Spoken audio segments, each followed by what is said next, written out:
The second exercise I want to tell you about is called the as-if exercise.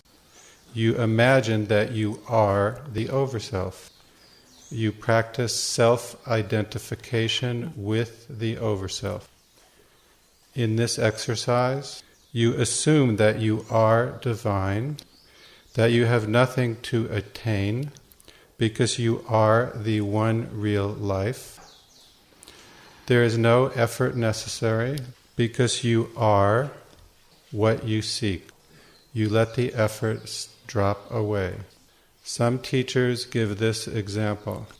You are carrying some very heavy bags, and you are on a long journey, and you are very tired. And then you come to the train station, and you get on the train, and you are still holding your bag.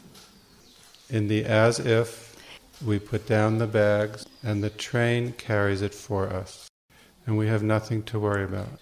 Even if bad things happen, we have a deep inner stillness that nothing can change.